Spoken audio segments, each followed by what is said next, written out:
நர்மதாக்கா என்ன பண்ணுறாங்க, எல்லாமே வந்து அவங்களுக்கு ட்ரெஸ்லாம் பண்ணி அவ்வளோ அழகாக வந்து உட்கார வைக்கிறாங்க. அடுத்து சடங்குக்கான ஏற்பாடு எல்லாமே பண்ணிட்டு இருக்கும்போது வெளியே ஒரே சவுண்டு வருது. என்னாச்சுன்னு போய் பார்த்தா, நம்ம விஜய் என்ன பண்ணுறாரு, சூப்பராக வந்து அவ்வளோ அழகாக வந்து பேண்டு வாத்தியரோட சீர்வரிசை தட்டோடு வந்து இறங்குறாரு. அதை பார்த்து எல்லாருமே ஆச்சரியப்படுறாங்க.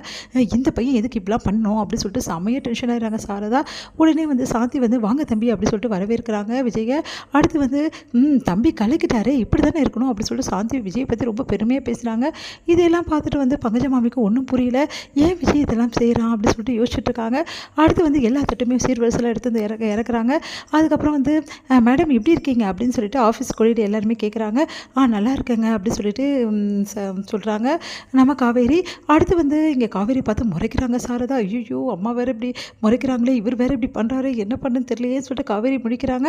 அடுத்து வந்து எல்லாமே வந்து வச்சுட்டு ஃபங்க்ஷனுக்கான இது எல்லாமே பண்ணிகிட்ருக்காங்க. அதையெல்லாம் பார்த்து சாரதா வந்து இந்த பையன் எதுக்காக இப்படிலாம் பண்ணிகிட்ருக்காரு, முதல்ல இங்கேருந்து கிளம்ப சொல்லுங்கள், இதெல்லாம் சரியே இல்லை அப்படின்னு சொல்லிட்டு டென்ஷன் ஆகுறாங்க.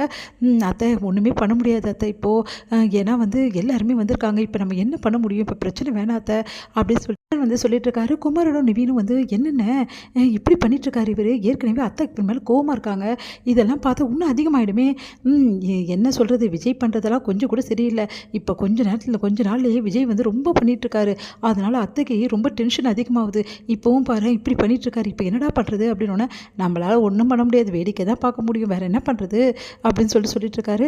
சரிடா விஜய்கிட்ட போய் நீ பேச, நான் எப்படி நான் பேசுறது, போய் பேசுகிறா ப்ளீஸ்டா அப்படின்னோடனே சரி நிவின் போய் பேசுகிறாரு, என்னங்க நீங்கள் இப்படி பண்ணிகிட்ருக்கீங்க, ஏதாவது பிரச்சனை ஆக போகுது அப்படின்னோடனே அதெல்லாம் நான் பார்த்துக்கேன் ப்ரோ நீங்கள் போங்க அப்படின்னு சொல்கிறாரு. பார்த்தீங்களா எப்படி பண்ணுறாருன்னு அப்படின்னோடனே என்ன பண்ணுறது எல்லோரும் தவிச்சிட்டு இருக்காங்க. இங்கே விஜய் ரொம்ப சந்தோஷமாக இருக்கார். உடனே வந்து கிஃப்டெல்லாம் எடுத்துகிட்டு போயிட்டு நம்ம கொடுக்குறாரு நர்மதாவுக்கு. உடனே நர்மதா என்ன பண்ண திரும்ப முடிக்கிறாங்க. என்ன நர்மதா மாமா கிட்ட வாங்கிக்க மாட்டியா, ஓ மாமாடி நான் என்கிட்ட நீ வாங்கிக்கணும் அப்படின்னு சொல்லிட்டு வம்பு பண்ணி கொடுக்குறாரு. நர்மதா வேறு வழியெல்லாம் வாங்கிக்கிறாங்க. தாத்தா பாட்டியில் என்ன விஜய் இப்படிலாம் பண்ணுற அப்படின்னோடனே எப்படி இருக்குது தாத்தா அசத்திட்டேனா, அத்தை உங்களுக்கு பிடிச்சிருக்கா இல்லையா அத்தை, இன்னும் நல்லா செலிப்ரேஷன் பண்ணால் சொல்லுங்கள், இன்னும் எதாவது பண்ணலாம் அப்படின்ற மாதிரிலாம் பேசுகிறாரு. வந்து இதெல்லாம் பார்த்து வந்து செம்மையாக டென்ஷன் ஆகிறாங்க வந்து சாரதா.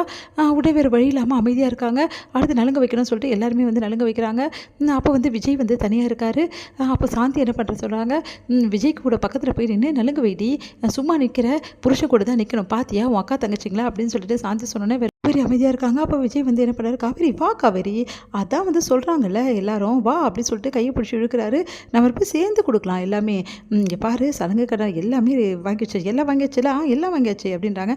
சரி வா நம்ம வருஷத்தட்டை வச்சாச்சு, இதுக்கப்புறம் அந்த ட்ரெஸ்ஸு எல்லாமே பக்காவாக வந்து நம்ம ரெண்டு பேர் சேர்ந்து கொடுக்கணும் காவேரி, வா காவேரின்னு சொல்லிட்டு கையை பிடிச்சி இழுக்கிறாரு. இதெல்லாம் பார்த்து சாரதாக்கு அப்படியே செம்ம டென்ஷன் ஆகிறாங்க. உடனே வந்து அப்படியே பார்க்குறாங்க, ஐயோ என் அம்மா பார்க்குறாங்களே, சொன்னால் கேளுங்க அமைதியாக இருக்கேன், எங்கள் அம்மா பார்க்குறாங்கன்னா அதெல்லாம் இருக்க முடியாது, இந்த ஃபங்க்ஷனில் நம்ம ரெண்டு பேரும் ஒன்றா தான் எல்லாமே பண்ண போகிறோம், நீ வா அப்படி சொல்லிட்டு வம்படியாக வச்சு கொடுக்குறாரு. நம்ம காவேரியும் வந்து அவர் கூட சேர்ந்து கொடுக்குறாங்க. இதெல்லாம் பார்த்து சாரதாக்கு செம்ம கடுப்பாக இருக்குது. அப்படியே பார்த்துட்ருக்காங்க. நலுங்கு வைக்கிறாரு விஜய். அதுக்கப்புறமா வந்து ஒரே ஆட்டோ பாட்டோ கொண்டாட்டம் அந்த மாதிரிலாம் பண்ணிகிட்ருக்காரு. செம்ம அமக்கலம் பண்ணி ஃபங்க்ஷனே களை கட்ட வச்சிடுறாரு. காவேரி வந்து என்ன பண்ணுறதுன்னு தெரியாமல் அம்மா எப்படி என்ன சொல்ல போகிறாங்கன்னு நினச்சி தவிச்சிட்டே இருக்காங்க. இங்கே வந்து மாமா மாமி ஒரே டென்ஷனாக இருக்காங்க. இங்கே என்ன தான் நடக்குது ஒன்றும் புரியலையே, விஜயோட தாத்தா பாட்டி வந்திருக்காங்க, அவங்க எதுக்கு இந்த ஃபங்க்ஷனுக்கு வந்தாங்க, அதே மாதிரி அவங்க எதுக்கு இதெல்லாம் பண்ணுறாங்க, ஒன்றுமே புரியலையே அப்படின்னு சொல்லிட்டு டென்ஷன் ஆகிறாங்க. அடுத்து வந்து அவங்க தாத்தா பாட்டி கிட்ட போய்ட்டு கேட்குறாங்க, நீங்கள் தான் விஜயோட தாத்தா பாட்டி, ஆமாம் நீங்கள் தான் பங்கஜ மாமியா, உங்களை பற்றி நிறைய சொல்லியிருக்கான் விஜய் அப்படின்னு சொல்லிட்டு சொல்லிட்டுருக்காங்க. பாட்டி அப்படிங்களா, நீங்கள் விஜயை அந்தளவு பார்த்துக்கிறீங்க, ரொம்ப நன்றிங்க அப்படின்னு சொல்லிட்டு நன்றி சொல்கிறாங்க. சரிங்க உங்ககிட்ட ஒன்று கேட்கலாமா, இந்த ஃபங்க்ஷனுக்கு நீங்கள் எப்படி வந்திருக்கீங்க புரியலையே அப்படின்னோடனே நீங்கள் விஜய்கிட்டே கேட்கலாமே அப்படின்னு சொல்கிறாங்க. இவங்க பேர் விஜய்கிட்ட கேட்க சொல்கிறாங்களே அப்படின்னு சொல்லிட்டு பார்த்துட்டு சரி காவேரி வந்து உங்களுக்கு என்ன வேணும், இந்த வீட்டில் இருக்கவங்க யாராவது உங்களுக்கு வந்து ரிலேஷனா அப்படின்னு சொல்லிட்டு கேட்குறாங்க. ஆமாம் காவேரி எங்கள் வீட்டு மருமக தான் அப்படின்னு அதிர்ச்சி அடைகிறாங்க. நீங்கள் என்ன சொல்கிறீங்க அப்படின்னு. ஆமாம் காவேரி என் பேரனோட பொண்டாட்டி இல்லை அப்படின்னு சொல்லிட்டு பாட்டி சொல்லிடுறாங்க. அதை கேட்டுட்டு தலையே சுற்றுது.